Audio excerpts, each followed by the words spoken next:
Welcome to Huff-N-Stuff Podcast, where we have fun discussing board games, card games, and entertainment for the casual gamer. Brought to you by the Southwest Valley Gaming Group. We invite you to visit our website at huffandstuffpodcast.webs.com. And here are your hosts, Rob Huffin and Han Tiemens. It is January 26, 2014, episode number 5. Fill it for me.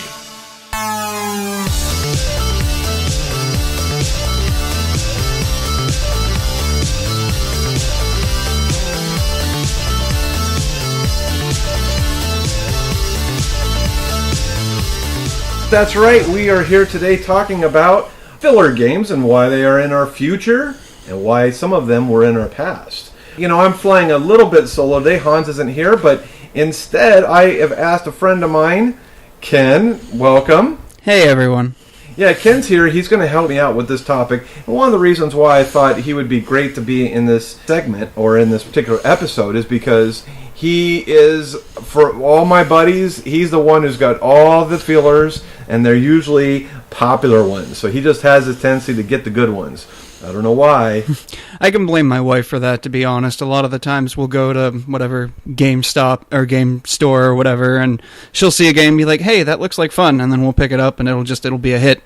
Funny you should say it, because my wife always has that tendency to kind of know, too, about what games or what is interesting to her, and they just have a tendency for everyone else to like it. I wonder what that's about. Yeah. Well, any game that I can get my wife to play, I do everything I can to get it.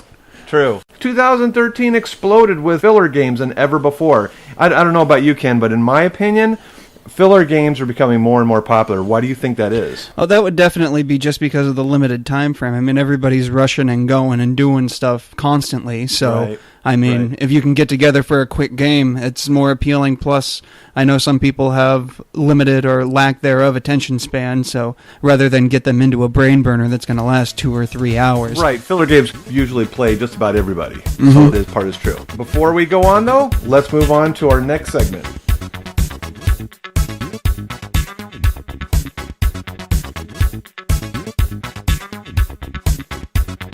Hey guys, now it's time to talk about what we've been playing recently. That's right, Elise. Now we'll be talking about what we've been playing lately. I've been looking at this game for a while, ever since I heard about it, but I actually recently picked up Steam Park by, I think it's Asmodee who published it, and I have to say it's probably one of the best games I've played in a while. Really? It's got so many different things. It's got dice rolling. It's got things to limit that randomness of the dice. It's got building. It's also got an excellent steampunk theme with like little steam-powered robots and buildings and things of that sort. And actually, I think it just released recently here in the U.S. I know it was the big hotness over at Essen. Right, it was a European game for sure. This game, for whatever reason, doesn't seem to quite appeal to me because the artwork, and I know I have a tendency to be kind of weird. People are like, what do you care about the artwork if the gameplay is so good? What do you care? I don't know, for some reason it does, I don't like it. I don't know why. Maybe I'm just being shallow here. Oh, we'll have to pull it out sometime and let you play it. Maybe if I try it, I'll really get into it, huh? The aesthetic can definitely be a turn-off, especially with some games more than others, but it's definitely one that I suggest everyone to try at least once. Right. Let me jump in with one I've been playing. We borrowed Stone Age from a friend of mine, Chad, for some of you that know Chad. And he and Donna, my other friend, seem to have a ton of games. So I'm like, oh, great, instead of buying all these games, I'll start borrowing them and see if I really like them. And then that way. So anyway, so we borrowed an older one, which is Stone Age. I believe it came out in 2008 or something like this. I'm not sure, but I know it's been around for a while. Yeah, it's like 2008 or something like this, but it feels kind of new. And maybe it's because I've not been in the hobby very long. It's a really good game, and the more I play this game, the more I love this game. Obviously, it's a light Euro game. It's not too heavy. My wife seemed to not like it so much. She had a tendency to like some of the others that we have played recently. But I love how Stone Age, the artwork is awesome, and the components are awesome. I love how the wood really looks like a little piece of wood, and all the little other pieces are just really nice. I believe it's Z-Man Games produced it, right? I'm not sure. I heard think about they it. did, and bang up job, boy. All the components, all the pieces, and it flows pretty nicely. If I find this used, I'm definitely going to buy it. I have a tendency to like used games myself. Yeah, I've heard about it, but I've never actually seen it played, or I've seen it in a couple places, but just never had the time or the money to invest in it. You've never played Stone Age? Nope. Oh, well, maybe we'll borrow it from Chad next time we'll play it, because he's the man who's got it. What other games have you been playing recently? Because I know we're in January. Christmas just passed us, so everyone's got these new games now. Unfortunately, I don't get the time to go out to the shop every Thursday because of work schedules and whatnot. But this past game night that we had on a Sunday, I got a chance to pull out Zularetto again, and I've always loved Zularetto. My wife and I actually started playing it on the iPad because there's an iPad app for it, and she wanted the hard copy of it, so I scoured the internet and found a copy, and I love the fact that now I can bring it to more people because it is a great game. You know, I was just about to jump in there and say that I was blown away how good this game was. You had said something like it had won some awards. Mm-hmm. Yeah, it was, I think, the 2007 or 2008 Spiel des Jahres. Yeah, if you're right on that one. I can't keep track of all these games with all their awards, but man, that's a great game, and it's hard to explain what about it I liked. It just seemed like a solid game. I mean, obviously, it won an award. Although I have to say that some of these awards on some of these games, they get these awards, I'm wondering who paid these people, because it's not that good of a game. But this game is really good. I was kind of blown away, to be honest with you, how good it was. I think the reason that I like it so much is just that there's certain things that you can do. There's no right or wrong way to play this game. Everybody can go into this game and play it a completely and totally different way. Sure. And there's ways within the game to kind of cut down on the randomness of the game. Sure. But that same mechanic that cuts down on the randomness kind of makes it so that other people can swoop in and kind of gank you. When you're playing that game, what is nice about it, what is really cool, is that you can win by many different paths, and that's always a good sign for a good game. People are gaining points through various means. That's always cool, because if someone's got a real handle on something and you're like, wow, I'm falling behind, I need to figure out another way to make some points here, that's always a good thing with a game. The other game my wife and I bought recently, it's called The Adventures. I almost forgot there for a minute. For the Fantasy Flight holiday sale, thanks to Hans, he turned me on to that sucker.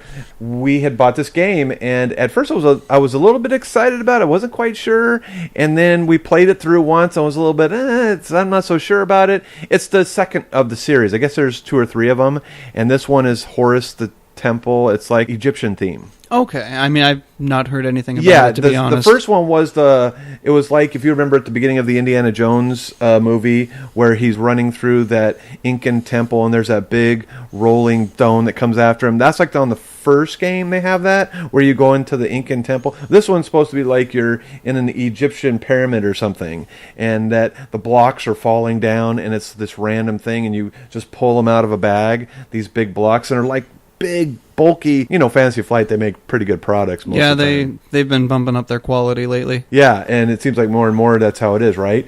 But anyways, what was neat about the game, what really made it for me, was the fact that it felt like I was in Egypt and all these things were happening to me. Like, a scorpion would come out, or a cobra would hit me, and then I would have these wounds, and I'm like stumbling out. I'm like stumbling out. I'm like, help me, somebody. And so, anyways, it's a really fun game, and it had a real nice feel. And I think when a game does that, when it sucks you in and makes you feel like you're there or you're experiencing something similar to Arkham Horror, when you feel like you're part of that story, that's fun. When games, I should say, are really fun.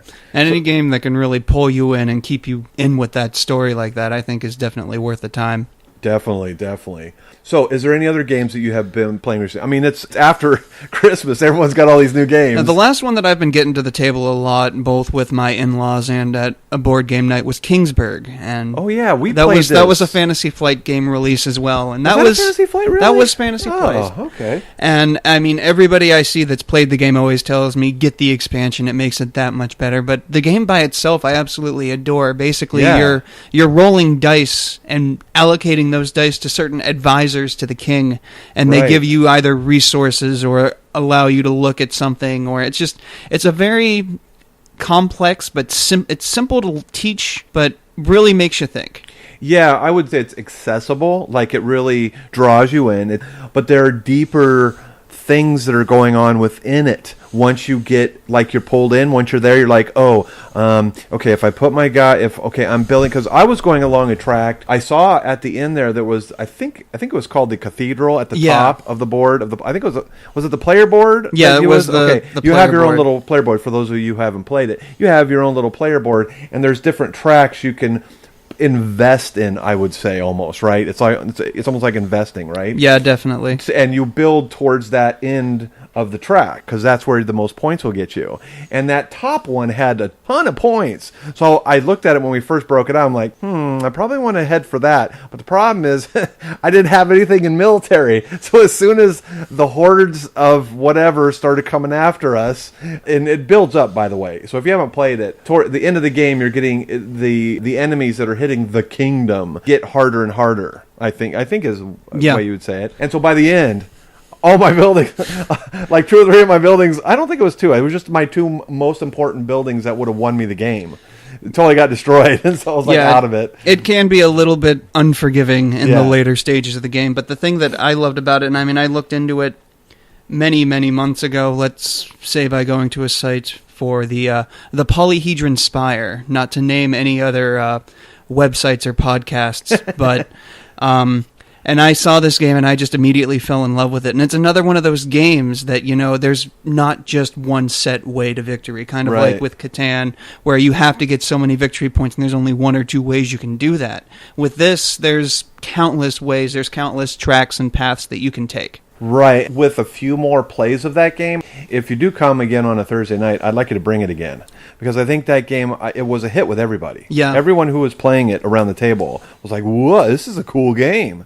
And I think it's very, like you were saying, like you and I were talking about earlier about this game, it's very accessible. To be honest with you, I was quite surprised. Because when I first saw it, I was like, Yeah, the artwork's nice, but the boards really aren't much to look at. But No. once you sit down and you read the rules, or somebody teaches you the rules, it's like, wow, this is a really solid game. Yeah, and it's one of those games that is funny because when you first it's like many titles, and you could also say it's about a lot of music. When you first sit down, you're like, you're not impressed, but the more you listen to it, it's like, wow, you really start really loving it. And that's, I think, in the long run, that's good music or it's good gaming, is when that game really, over time, it just gets better. That's like good. Yeah, any game that can leave a lasting impression on you and make you want to play it again. I mean, I can't remember all the times I've pulled out Dominion with new players, and as soon as we finish that first game, they're like, okay, let's play it again.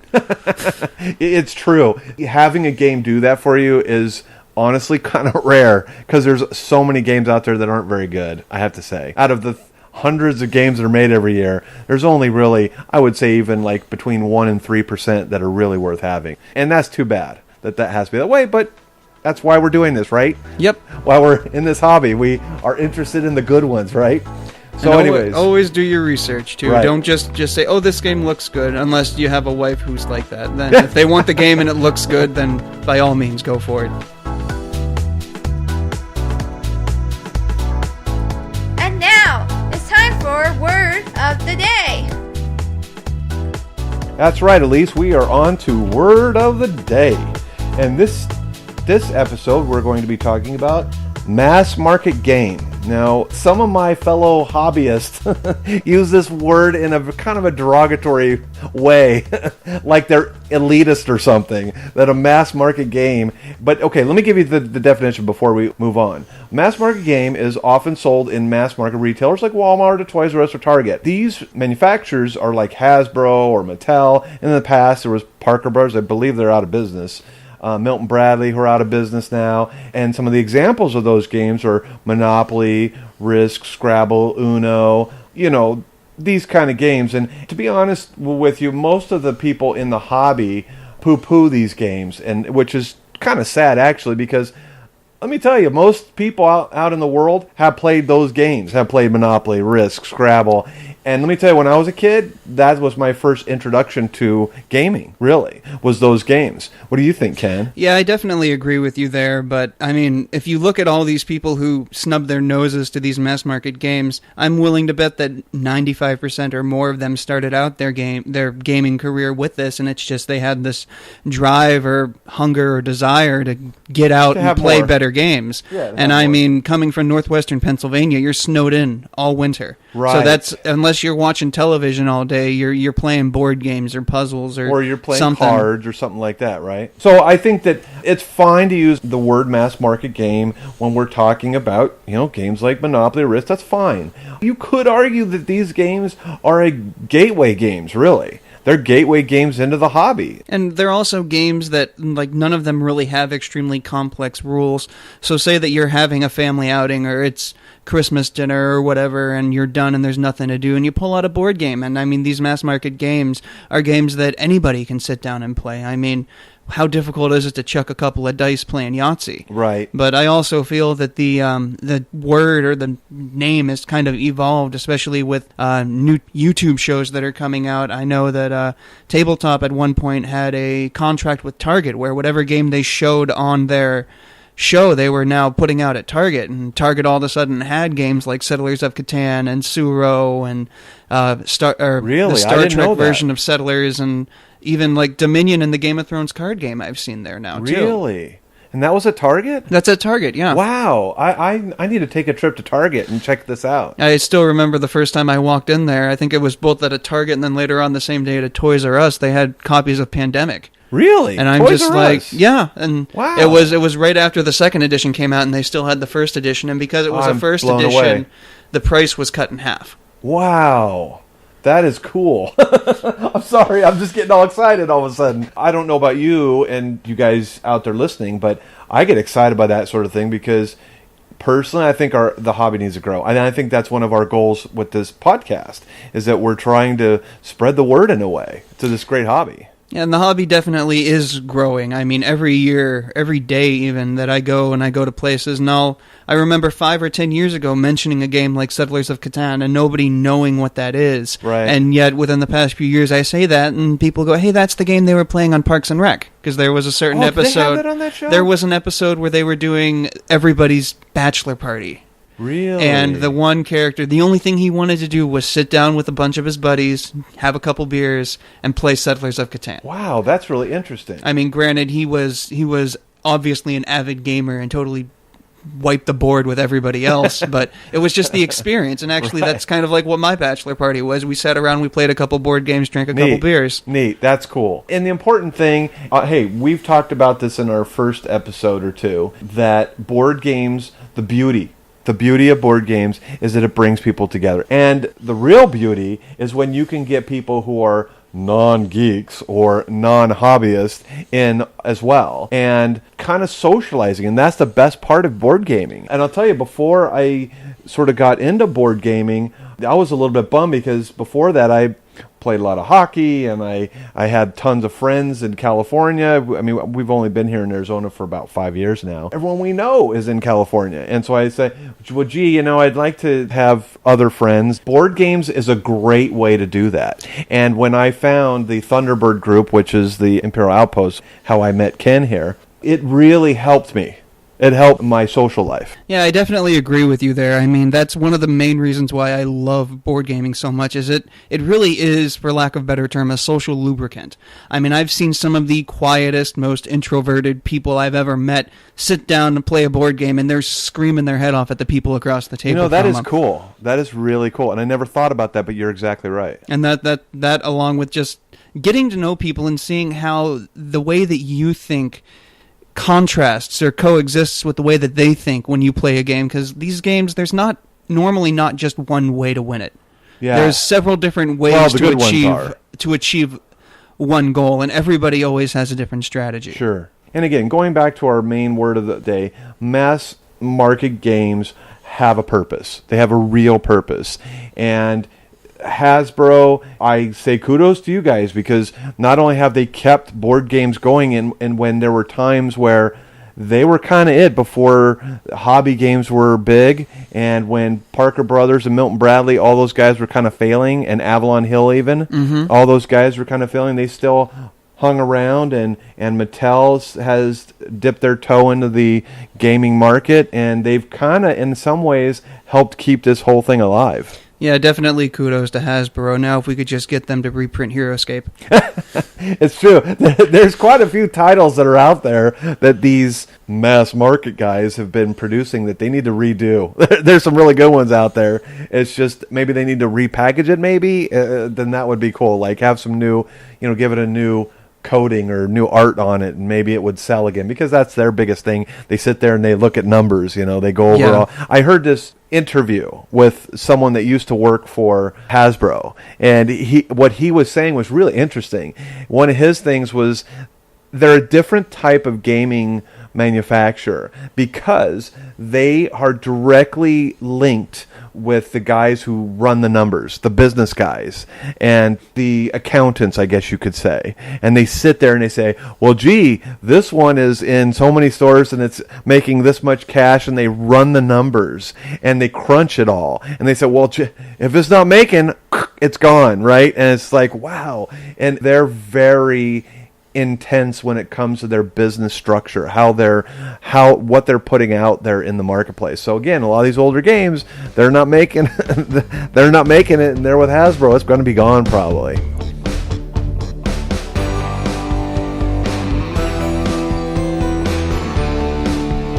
And now it's time for our main topic. That's right, Elise. We are now on our main topic. Today, we are going to talk about filler games. Now, filler game is a noun, and it's a game with very simple rules and an extremely short playing time. Usually this type of game is frequently used between heavier games, and that's why they're also considered light games. What is your knowledge, Ken, of filler games? My knowledge of filler games is actually quite extensive, but I think that this definition is a little bit vague, because what might be a short period of time for one person might be 15 minutes. For another person, that might be 45 minutes. Sure. But for me, personally, I think a filler game falls into not only that time frame, but something that's simple to teach, easily accessible, really draws people in. I mean, I've never really played a filler game that hasn't really sucked people into it. Even if it's something as simple as, say, like, hey, that's my fish. I still think it's funny seeing people rant and rave and scream over penguins and fish. It's true. I mean, I would agree with you on the time frame. Technically, when people in the industry or in the hobby talk about filler games, they're basically talking about a game that is not the headliner, so to speak. Like if you ever to go to a comedy club, one of the things you'll find is they'll have 3 or maybe 4 people, giving their stand-up for the night, and the headliner is usually much longer. I think it's similar with people's evenings. People want to get in a few games to get their fun juices going, and they usually filler games is what they use to do that with, I believe. Oh, my wife and I were actually talking about this last night, and I would mention a game that I feel is a filler game. Yeah. But that's not a filler game, like Dominion. I mean, the first or second play of Dominion might take a little bit longer, but once you know what you're doing and you got the general gist, you can get those hands and those cards out as quick as you can and get them done in like half an hour. Sure. Now, before we go on, let me throw out some examples here, just for those of you who may not know. For Sale, No Thanks, Ink and Gold, Coloretto, Hey, That's My Fish, Lost Cities, Can't Stop, Ingenious, Liar's Dice, Dixit, Jaipur, I'm not saying that right, I don't think. I have no clue how that's pronounced. Fairy Tale, Hive, Cloud9. These are some of the games that, of course, I could go on and on and on. There's so many games out there. But these are sort of the games that are considered filler games. Now, one of the things that when I was looking at these games, one of the things that question would come up is, like, what is a filler game and what is the appeal of these games? Well, one of the things I said was the appeal is that they're quick. So let's say you had a couple of gamers at work and they wanted to get one out at, lunchtime. That's a perfect time. Filler game fits that perfectly. And it's also, again, it's that the rules aren't overly complicated. So, I mean, I've done it before where I've brought in these tiny little filler games to, like, my grandparents' house for Christmas or Thanksgiving, and everybody sat down. I've taught the game in 5 minutes, and then everybody's played the game. So it's easily accessible to not just gamers, but people who aren't very familiar with the hobby. Right. A filler game, technically, the good ones. Like, we played last week For Sale. Now, had you played that before? I hadn't played that before. I'd heard of it, and I've seen it, but I've never actually sat down to play it, and I was impressed. Yeah, it was a great game, and I'm like, okay, that's going on my list, because it was that good. Yeah. What was cool about it is that it had a great kind of vanilla theme to it. I know some people will be like, no, it's not vanilla. It kind of is. I mean, everyone can understand, buying and selling property, and that's what For Sale is, kind of. And it's cards. It was a great game. I enjoyed it, and what was really interesting about that game is that there was a little bit of bluffing going on, and that's always fun. Yeah, and I mean, with a game like that, you said that it's kind of vanilla, but what more is there to real estate, really? I mean, you're buying houses, True. You're selling houses at more than you bought it for. True. So it's true. It fit the theme fairly well, even though it wasn't some like massive theme. Right. I do have to say that it, like a lot of games, if you've got sort of like No Thanks. No Thanks is a really popular one, and every time that I listen to people who are in the industry and are on podcasts or on YouTube, they're all the time talking about No Thanks. It's for good reason, because it's sort of like you can play that with grandma, and it's not overly complex. Like you said, I think the key, one of the keys, of course, is speed, but this whole rules thing that you had brought up earlier, that if the rules are too complicated or too crazy, then it won't be good for a filler. Yeah, and the rules have to be very cut and dry, black and white. There can't be anything where, well, what if I do this? Oh, hold on, let me look in the rules. Sure. And I think that's key. I think speed and accessibility, and I think accessibility is sort of something that comes from those other two aspects of the game, like, theme or ease of use. I think that accessibility is something that'll make a game sell. One of the things that I think is sort of important to understand is a lot of the industry are taking stock of games like Love Letter, trying to tailor a lot of these new games that are coming out to be shorter with maybe an interesting theme or whatever, and packaging. I think one of the things that makes Love Letter so appealing is its packaging. I think what they've done with that game is made it interesting for women too. Yeah, and I mean, the theme with Love Letter is great, and it's so simple to the point. It's such a simple game where anybody could go out and they could reskin the theme on this. I've seen things online where people are doing like a Game of Thrones theme for Love Letter. That'd be interesting to see. The last time I was listening to some of the manufacturers, the gentlemen that were involved with games, they were like, this is where our gaming lines are going, is in the filler department. I mean, that's kind of where it's going, lighter, quicker games, because I think you had said it earlier. One of the things that is affecting the hobby is people's times. Because we have families, we have emergencies that came up, like you had a week or two ago. You had car problems. Yeah, car issues and then getting sick, and it's just been a snowball effect. Car problems, and so that all cuts down on your time, your free time. So if you've got a game that you can break out with the wife, I know you have a wife, I do too, and it's something we can break out, knock out a game or two, and then go to bed. Like, let's say you've had a long day, but you want to interact with your wife on something fun. That's a perfect thing to do right before bed, or right before you go to bed, or whatever. Or before you have to go to work, maybe even. You can get up and play it then. That's the beauty of that. There's no way you're going to be breaking open Arkham Horror after work. I mean, it's just not. I even mention Arkham Horror, and my wife runs for the hills. It's true. Definitely, it's not for everybody. Okay, I mean, don't get me wrong. I like Arkham Horror a lot. It's just why I say it is because it's the complete opposite of what a filler game is, right? Yeah. They're so involved. There's so much to it. There's so many components, and I think that's something else we could potentially say, is that the elements involved with a filler game has a tendency to be simpler. In that fact, the physical pieces, like, there's less to it. Usually they're cards. Yeah, they're normally cards or tiny bits, and I mean, I even have some filler games that they take longer to set up than they do to play. A good example of that is, hey, That's My Fish. I mean, you've got all these little tiles, and you have to set them up in a certain way, and a certain tile can't touch a different tile, and it takes longer to set up than it does to actually play the game. Right. And I have yet to play that, but I want to. That's one of the next things I'd like to play again. Like, I'd like to play Kingsburg again that you have. Of course, we talked about that, and some other things. But yeah, That's My Fish I'd definitely like to play. In fact, Zularedo, I think we had talked about earlier, you could almost say, if you got good at that, that might even be almost right on the edge of a filler game as well. The number of players really impacts how long or short that game is. My wife and I can sit down and play a game of Zularedo on the iPad in 20 minutes. Oh, iPad. Okay, I didn't know they had one for the iPad. I should have known better because almost everything's like board. Not almost everything, but a lot of board games in our industry is on the iPad these days, or the iOS. Excuse me. What is the other reason that a lot of game manufacturers are being pushed towards filler games? Because it's a game that it doesn't. There's normally not a lot of components. Like you said, it's normally cards or dice, or there might be a couple more chits involved. But it's a very cheap game to produce. So it's a very cheap game to put out there.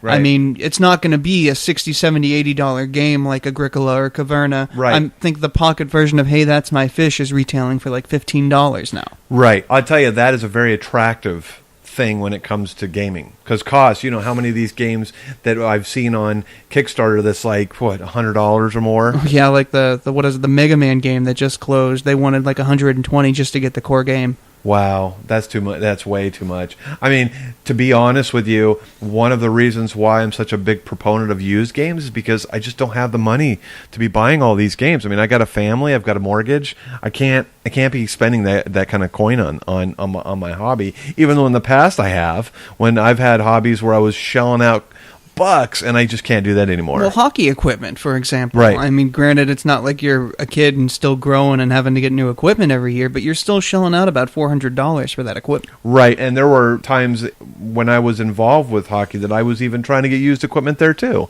because it was like, it's expensive. I mean, my fees were expensive enough, to be in the leagues were too expensive. So I was always trying to cut corners there too. But yeah, I think cost is one of the reasons it's driving.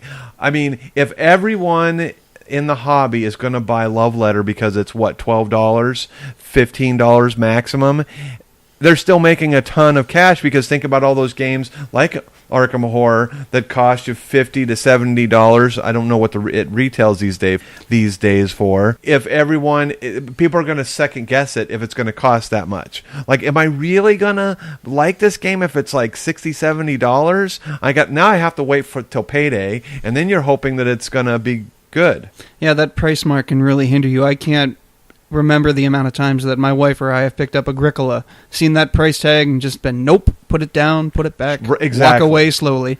Exactly. And like, if you, okay, I'm just using Love Letters as an example because I'm familiar with it, but if someone says, oh yeah, I really enjoyed that game the other night when I played it at game night, I'll go pick it up because it's only $14 or $12, and it's like, that's not a risk. Okay, there's a bit of a risk because I could buy 4 or 5 filler games when I could have just bought one big game.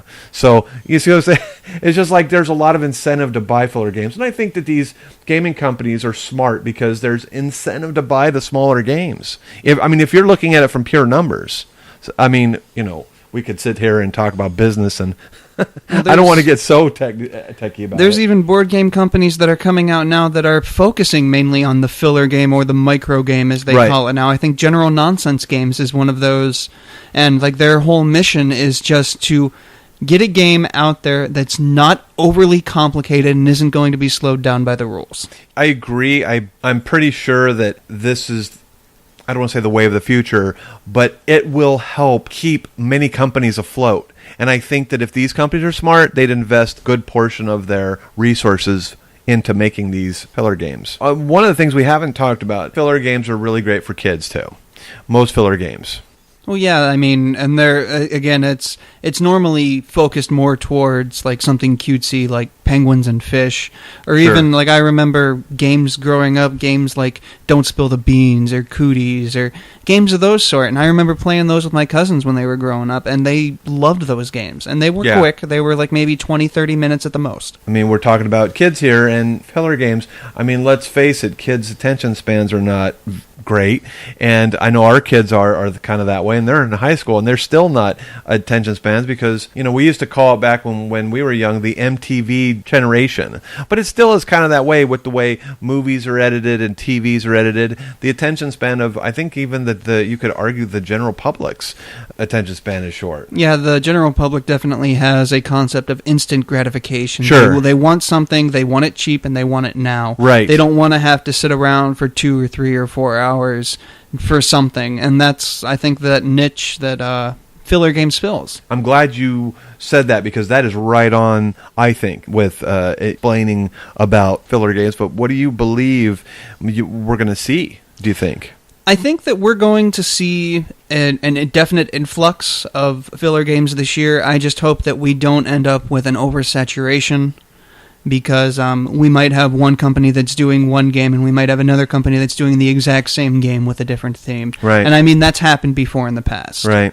But well, I had backed a game. Wow, I can't remember the name of this company. It wasn't a company. It was a guy who lived in Ventura, California.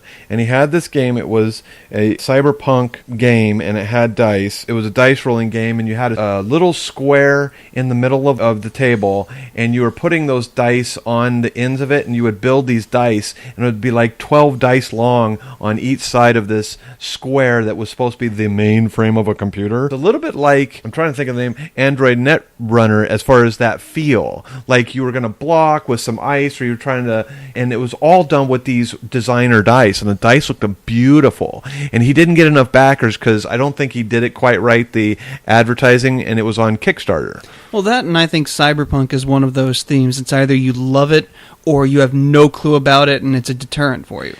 Right, and Cyberpunk I think is not utilized enough. I really believe that theme is amazing if you do it right, like Blade Runner and whatnot. Well, outside of like Android and Android Netrunner, besides like the RPGs like Shadowrun, or I think it's Future 2025 or something like that. Right. There really isn't Cyberpunk, and I mean it needs to be used more. Right, I have sort of dabbled in making my own game in that cyberpunk theme, but given the time frames of doing the podcast and playing games and dealing with the family and work, I just haven't got around to it. But boy, it would be really cool to have a game that had that. You're in a Blade Runner world where you're out. Cool theme. But this, like I said, this game that I backed, and he said, I'll be back, but he hasn't because he's young and he's got stuff to do. But that was another one where I think the ones that do well are the ones that aren't just card. I mean, the card one, I think that, of course, Love Letter is just, what is it, like 12 cards or something? Or 12 8 cards. Yeah, is it 12 or 14 cards? Wooden blocks. Yeah, and a tiny little wood cubes. And that it sort of broke the mold, I think, with filler games. Because most filler games, you need more components than just 12 cards. Now, the great thing about that game is it travels well. I mean, I could take that to the airport and play a few games and be great. And there's other games that travel well like that. Like I said earlier, there's a pocket edition of Hey, That's My Fish. Sure. You can get the normal big box edition, or you can get the little travel pocket edition, which is the one that I carry with me. Sure. One of the things that I would hope, okay, this is my hope for the future, as far as the filler game department goes, I would hope that they would continue doing designer dice, because like Bears, that game that has the dice, are really cool dice, and Zombie dice, they have all these really cool dice with the different, I think they're laser cut, actually. I'm not sure how they make them, but they're really high quality. Yeah, they're really high quality. And I keep hoping that they'll continue with the dice, because dice is always a very wonderful tactile part of gaming, I think.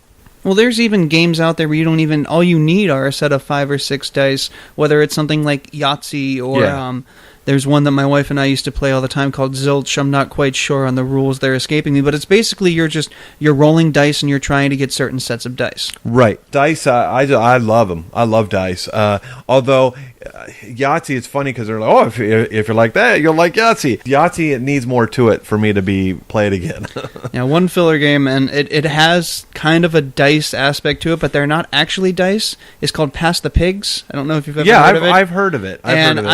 I remember being, I think it was like 8 or 10 years old and getting that one year for Christmas, and I looked at it and it was like, this is really weird. There's no dice, but there's a set of pigs, and you roll the pigs, and based on how the pigs land on the table, you score points or you lose points or your turn's over. And Right. it's another one of those press your luck style games. Well, one of the games as sort of like breaks that mold is a game I have, and you could even argue it bleeds over into the wargaming genre. It's called Ace of Aces, and I don't know if I've showed you that before. Yeah, you have. And what's cool about it, for those of you who don't know what the game is, 2 books, you get, and your opponent gets a book. And it's 2 players, and it's basically a World War I airplane fighting game. And you'll turn a page, and the other guy will turn his page, and then it'll actually show up on a little drawing of where your airplane is, an illustration, I should say, and it will say, okay, I want to do a loop. Okay, so I'll go to page 45, and then the other guy will go, okay, I go to 42, I want to do a move where I'm turning sharply and trying to shoot. And so you go through and you turn, and then when you shoot each other, you roll a die and you take a little chit off of his tail or maybe his wings or something.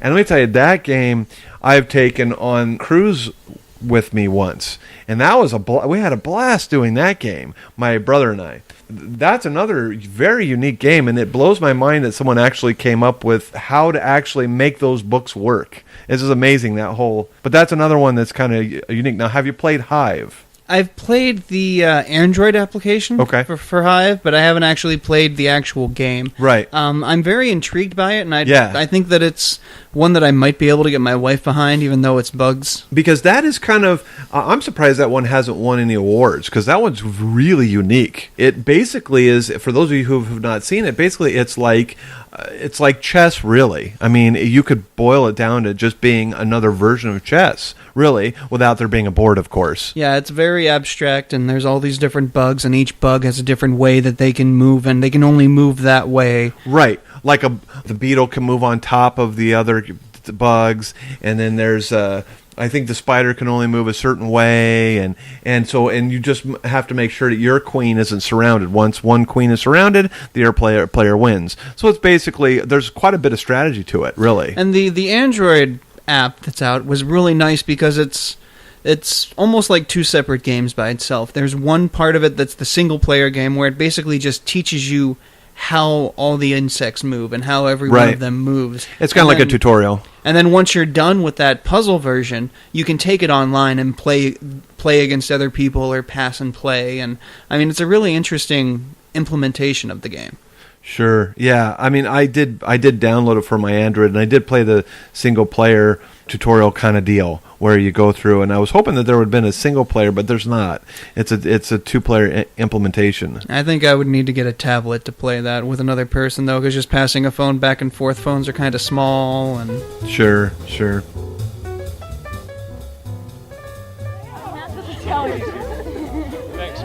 But wait, we have questions and answers too. Now we're going to move on to questions and answers. One of the things, and we usually, because since we're not a big known podcast yet, we haven't gotten questions. So what I'll do is, I have it myself, Hans, we have gone on to BGG and gotten some questions and answers, and one of them that I found that sounded kind of interesting to me is, one of the guys was saying, hey, I'd rather be spending my money on other games or additional add-ons to my existing games. Why should I be investing my time and money on filler games? Now, you could technically argue the other way around too. I mean, why would you buy a add-on or an extension or whatever you call it? You can buy a filler game and get a whole new game. You could argue both sides of that question. Well, I think that the answer to this question really stems back to who you're playing with. If you're playing with a group and you have these games and you love those games, I mean, my group from back in Pennsylvania where I'm from absolutely adored Nightfall. So any chance that I got, I would get more expansions to build and grow that game. But if you have a larger group, say 6, 8, 10 people, maybe having 1 or 2 filler games for people who can't get into the game that you're playing because it only sits so many people might not be a bad thing to do. Right. It really depends on the person. Because, like the industry or the hobby in itself, it's to each his own, really. I mean, what fits the bill for you or your group? And personally, for me, I know this is a personal thing for myself. I don't usually like to get add-ons or the game what's the name? Expansion? Expansion. God, I can't think of that word today. That's weird. Anyway, I don't usually like expansions because I would rather be spending my money on something new or something different so that I can expand my library. Because right now I'm kind of new to the hobby, so I'm trying to build that library. So I have a tendency not to. Now, there are certain things that I will go ahead and get, like my favorite game. I'm sure you've not heard this before, is Mage Knight. Mage Knight is my mistress, as Han says. That's his mistress is, Settlers of Catan, I think is what he said. Mine is Mage Knight. I love that game, so I bought all the expansions for it because I play it so much that I'm loving it. I'm going to try to expand that love, right? So, and that's kind of how I feel about Nightfall. I mean, I've pulled it out a couple of times at a couple of game nights out here, but I played it so many times back east, and I had such a great time with it. My acquisition disorder is kind of kicking in, and I have to get all the expansions for it, and AEG just keeps bringing out more and more and more. So, I've never played it, and to hear you talk about it with such love and passion, you piqued my interest. It's definitely one of the better deck builders out there. It takes the basic mechanics that are in Dominion, and it adds what's called a chain mechanic. Whereas with Dominion, where you're pulling out you're buying cards based on how much money you have and putting only one into play.